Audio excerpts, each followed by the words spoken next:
अस्सलामु अलैकुम, आप देख रहे हैं एफ न्यूज़ और मैं हूं आपकी होस्ट नायदा भट्टी। शामिल करते हैं आज की अहम खबर। फैसलाबाद में पास्टर्स अलायंस का एक अहम इजलास, इत्तेहाद और बाहमी मोहब्बत के फ़रोग़ का अहद। फैसलाबाद पास्टर्स अलायंस फैसलाबाद के ज़रिए तमाम एक अहम इजलास मुनक़िद हुआ, जिसमें शहर भर से मुख्तलिफ कलीसियाओं, तंजीमों और मसालिक से ताल्लुक़ रखने वाले मुतअद्दिद पास्टर्स ने शिरकत की। इजलास का मकसद बाहमी इत्तेहाद, मोहब्बत और मुस्तक़बिल में मुश्तरका तौर पर दरपेश मसाइल का हल तलाश करना था। इजलास से खिताब करते हुए chairman pastors alliance Faisalabad pastor Bashir Khurshid ने अपने ख्यालात के इजहार करते हुए कहा कि हम सिर्फ मारिया शहबाज केस तक महदूद नहीं रहेंगे, बल्कि आइंदा भी मुत्तहिद होकर तमाम चैलेंजेस का मुकाबला करेंगे। उन्होंने इस अज़्म का इआदा किया कि इत्तेहाद के ज़रिए ही कौम के मसाइल का मौसर हल मुमकिन है।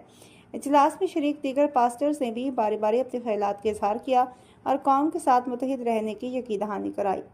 उन्होंने इस बात पर जोर दिया कि मौजूदा हालात में यकजहती नहायत ज़रूरी है। इस इजलास की मेज़बानी पास्टर निसार असलम गुल ने अपने चर्च में की, जहां तमाम पास्टर्स को मदऊ किया गया था। इस मौका पर यह भी तय पाया कि आइंदा इजलास मुख्तलिफ पास्टर्स अपने अपने चर्चेज़ में मुनाकिद करेंगे। मज़ीद बरआं ये फैसला किया गया कि हर माह तमाम पास्टर्स इकट्ठे होकर दुआ करेंगे, कौम के मसाइल पर गुफ्तगू करेंगे और उनके हल के लिए मुश्तरका हिकमत अमली तरतीब देंगे। इजलास के अख्ताम पर इस बात पर भी जोर दिया गया कि ये अलायंस हर तरह के ज़ाती और सियासी मफादात से पाक है और मज़ीद पास्टर्स इसका हिस्सा बनते रहेंगे। इसके साथ साथ इस अमर की भी वजाहत की गई है कि इस अलायंस का बुनियादी मकसद इत्तेहाद को फ़रोग़ देना और दुनिया को ये पैगाम देना है कि अगर रहनुमा आपस में मुत्तहिद होंगे तो कौम भी मुत्तहिद हो जाएगी और इस तरह इज्तमाई तौर पर मसाइल का सामना करना आसान हो जाएगा।